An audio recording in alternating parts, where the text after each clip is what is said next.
This ABC 15 News Update is sponsored by Sanderson Ford, America's best-selling Ford dealership. And good morning here on a Thursday. Nick Saletti with our top stories. A big step towards justice in a drive-by shooting case, the death of a 14-year-old girl in Pinal County. Her mom speaking out for the very first time as police announced the arrest of 4 teenagers.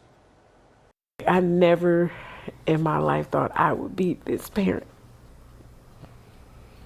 We're not supposed to be this family. My baby should still be here. This is heartbreaking. Tanisha Scott still in shock after losing her daughter, Mika Crawford, last week. She tells us they had temporarily moved into her sister's home in Coolidge, and it was undergoing renovations, which is why they had a bed in the living room that night. As the family slept, tragedy struck with gunfire. Newly released court documents say that more than 25 shell casings were found outside this house. Now police announcing the arrest of 4 teenagers, the youngest just 14. And I know we're going to get justice for Micah, and not just a slap at the wrist because you're a juvenile, because you took adult action. Micah was a 7th grader at Pinnacle High School in Casa Grande. It's a charter school there. There's going to be a memorial Saturday in her honor. An online fundraiser has been started to help the family. You can find a link along with the story on ABC15.com. Some good news now on the pandemic front right now as cases of COVID and the flu remain low. Just 420 new flu cases were reported last week. It's a 66% drop from the previous week. COVID numbers also remain low after that early December surge with about 3,500 new cases reported. However, RSV cases continue to be above average with 528 new cases reported. We've been keeping a close eye on the housing market as prices and mortgage rates remain high. Now, a new survey finds most potential home buyers may not understand what they're getting into. Buyers are hoping to spend about $250,000 on a home, but according to NerdWallet, the average price is $100,000 more than that.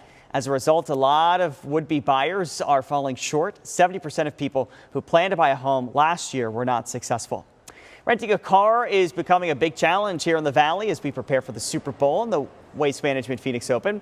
Some people at Sky Harbor told us they waited more than an hour in long lines. Others are being told there are no cars. Have you seen anything like this before, lines like this? No, not even in Toronto. Total chaos. Good luck in 2 weeks with the Super Bowl and the Phoenix Open. Oh, there you go. Travel experts say there are still cars available for the Super Bowl, running around $80 a day, but you better book now. Financial advice, tips to fill out the FAFSA, and help with your taxes. It's all coming for free. It comes with a hot meal. Thanks to Tempe City Council member Berdetta Hodge on Saturday, January 28th. So that's this Saturday. Council member Hodge is throwing her monthly open house breakfast with Berdetta. This month, the focus is on all things financial. If I had that information when I was younger on how important credit is and how important the difference between what checking accounts are and how to open a savings and how to build in it, it would have changed my life. And I would just hope that I can help someone else. Representatives from Tempe College Connect, banking experts and tax prep specialists will be on hand as well from 10 a.m. to 11:30. That's this Saturday.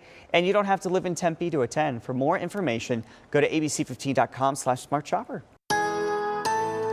Time for your most accurate forecast. I'm meteorologist Iris Hermosillo. Winds get stronger across Arizona today. It's not going to be overly windy, but in western Arizona, those winds will gust as high as 30 miles an hour. And we'll get some breezes here in the valley with gusts as high as about 25 miles an hour. That'll be the case in spots like Flagstaff today, too. Temperatures up north will be cold today, still below freezing for spots like Flagstaff up to 28. Also not hitting that freezing mark even at the Grand Canyon or Window Rock, Heber or Show Low. So a cold day up north with cool temperatures continuing here in the valley, but we're going to be right back into the low 60s this afternoon. Tomorrow, again, into the low 60s, but lighter winds. And then we get a little milder by Saturday, a nice day with a high of 64. We go as high as 66 on Sunday, then temperatures fall again. Monday and through next week, those highs look to top out in the mid to upper 50s as we also see more rain and high country snow. It starts as early as Sunday night, continues Monday and Tuesday before we dry things out Wednesday. For the latest headlines, weather and traffic, go to ABC15.com. Just download our free ABC 15 mobile app. This ABC 15 News Update is sponsored by Sanderson Ford, America's best-selling Ford dealership.